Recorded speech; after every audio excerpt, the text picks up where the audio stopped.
Historia de Colombia y sus oligarquías, presentado por Geraldine Arce, Valentina Cano y Natalia Posada del grado 11.1. La Patria Boba, periodo histórico de Colombia que se inicia con el grito de independencia de Santa Fe de Bogotá el 20 de julio de 1810 y termina con la Reconquista Española de 1816. Se caracterizó por la formación de muchas juntas de gobiernos independentistas y el sangriento conflicto entre patriotas centralistas como Antonio Nariño y federalistas como Camilo Torres. El 20 de julio de 1810, los bogotanos derrocaron al virrey Antonio Amar y formaron una junta de gobierno presidida por José Miguel Pey. En marzo de 1811 se conformó la Asamblea del Estado de Cundinamarca, la que al mes siguiente aprobó la Constitución del Estado de Cundinamarca, inspirada en la Constitución de Estados Unidos. Como jefe de Estado fue elegido Jorge Tadeo y después Antonio Nariño. Paralelamente, otras ciudades formaron juntas y redactaron constituciones, como en Cartagena, Tunja, Antioquia y Popayán. Estas formaron un congreso que el 27 de noviembre de 1811 proclamó el nacimiento de la República de las Provincias Unidas de Nueva Granada. Su congreso, presidido por Camilo Torres, se proclamó federalista. El estado de Cundinamarca, que era centralista, le hizo la guerra a las Provincias Unidas, que era federalista.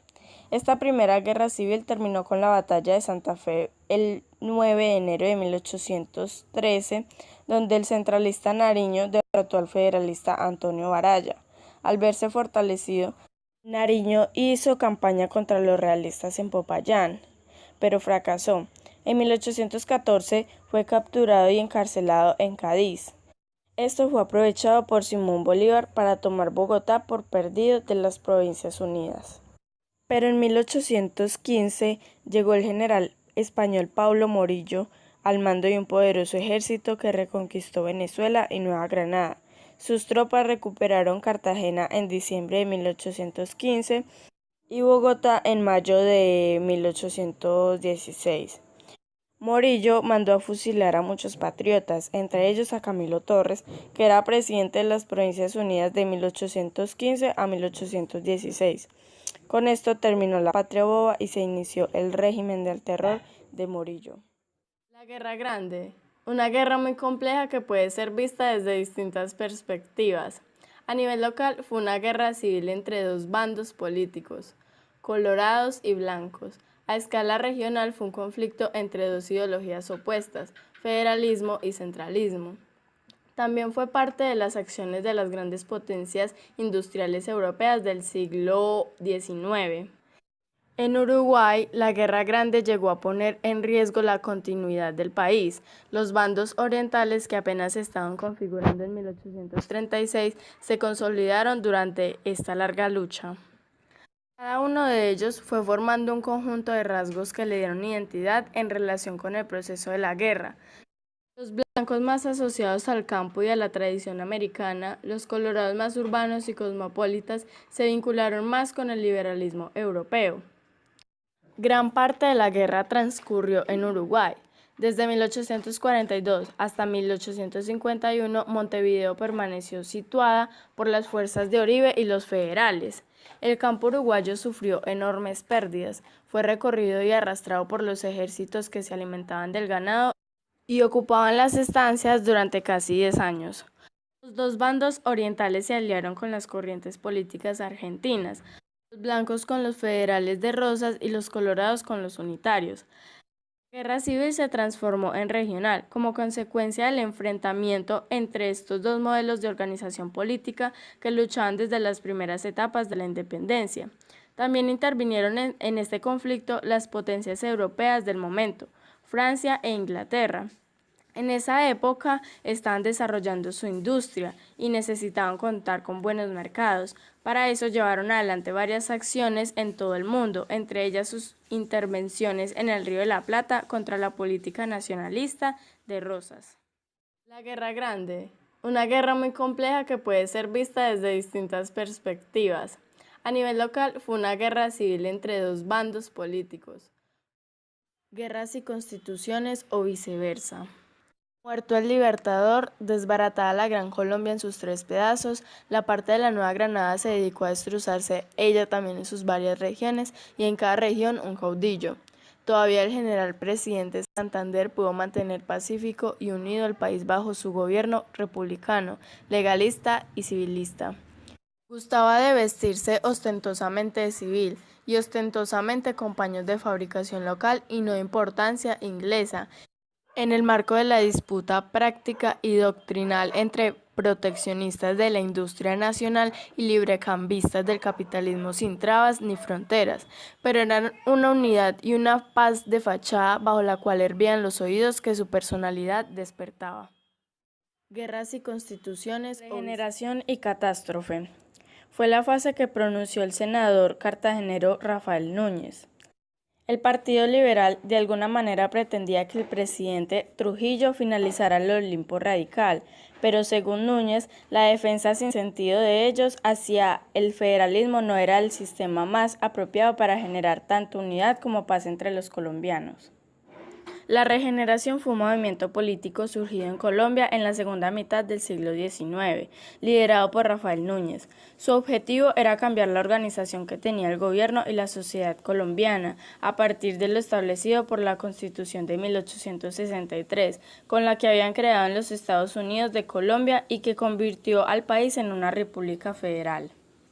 El movimiento regenerador estaba conformado por los conservadores y los liberales moderados en oposición a los liberales radicales que ostentaban el poder. La situación del país era caótica y tras la Guerra Civil de 1876, el presidente Aquileo Parra fue el último mandatario perteneciente al llamado Olimpo Radical. Regeneración y catástrofe. Hegemonía conservadora. El periodo en el que el Partido Conservador se mantuvo en el poder de forma continua durante 44 años. En 1885, José María Campos Serrano fue nombrado por Rafael Núñez como secretario de Marina y Guerra, correspondiéndole a afrontar la Guerra Civil de este año, en la que los liberales radicales se enfrentaron al movimiento político liderado por Núñez y conocido como la Regeneración. Después de este conflicto, Campo fue nombrado secretario de Hacienda y luego delegado del Poder Ejecutivo en Antioquia. El 30 de marzo de 1886, el Consejo de Delegatarios aceptó la separación del cargo del presidente Rafael Núñez y el general Campos Serrano lo reemplazó, posesionándose el 1 de abril de 1886 y convirtiéndose en el mandatario que sanciona meses después, el 5 de agosto, la Constitución Nacional. Fueron muchos los hechos que impactaron al país durante este periodo de dominio conservador, siendo el impulso de la economía nacional y la bonanza cafetera algunos de los más importantes y positivos. En 1920 empezaría el crecimiento económico, sobre todo para el sector cafetero.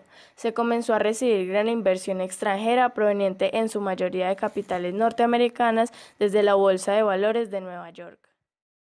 La República Liberal, época comprendida entre 1930 y 1946, en la cual se modernizó la estructura del Estado y se alcanzaron grandes cambios sociales y económicos.